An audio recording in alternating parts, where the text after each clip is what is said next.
दोस्तों, आज मैं आपको एक अनाथ मछुआरे की कहानी सुनाता हूँ जो कि कहा जाता है कि वो आगे चलकर अरुणाचल प्रदेश का राजा बना। बहुत पहले भारत के पूर्वोत्तर क्षेत्र में एक गांव था मिस्मा।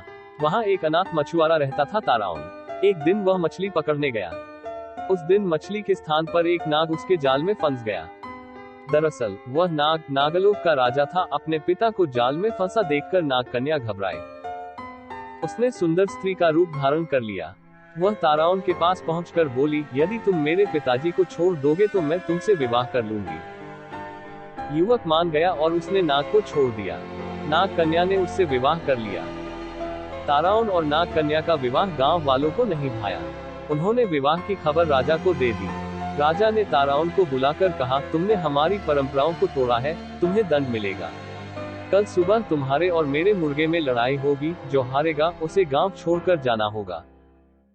युवक डर गया। उसने घर आकर सारी बातें पत्नी को बताई। नाग कन्या बोली, इसमें इतना डरने की क्या बात है, मैं अभी नागलोक से एक बलवान मुर्गा ले आती हूँ। ये कहकर वह नागलोक चली गई। कुछ देर बाद वह मुर्गा लेकर आ गई। दूसरे दिन राजा और युवक के मुर्गे आपस में भिड़ गए।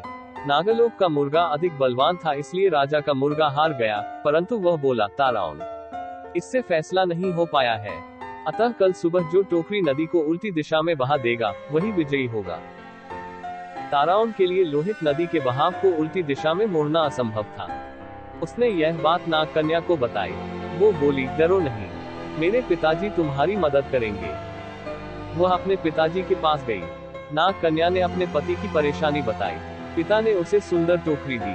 कहा, टोकरी को नदी में डालते ही धारा उल्टी दिशा में बहने लगेगी। नाग कन्या अपने घर पहुंची।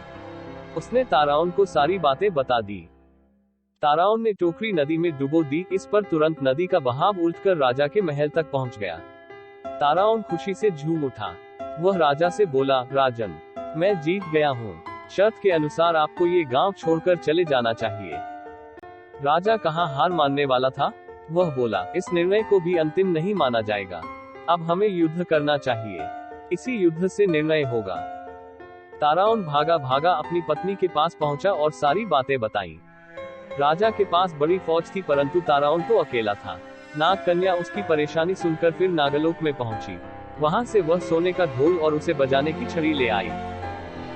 सुबह राजा अपनी फौज के साथ लड़ाई के लिए आया। ताराउन पहले से ही तैयार था। राजा और फौज को देखकर नाग कन्या ढोल बजाने लगी। ढोल की आवाज सुनकर वृक्ष, जानवर, घास पत्ते आदि नाचने लगे। राजा और सैनिक भी हथियार फेंककर झूमने लगे। अब ताराउन और उसकी पत्नी नागन्या गांव के राजा रानी बन गए। आज भी अरुणाचल के वंशज ताराउन जनजाति के नाम से जाने जाते हैं।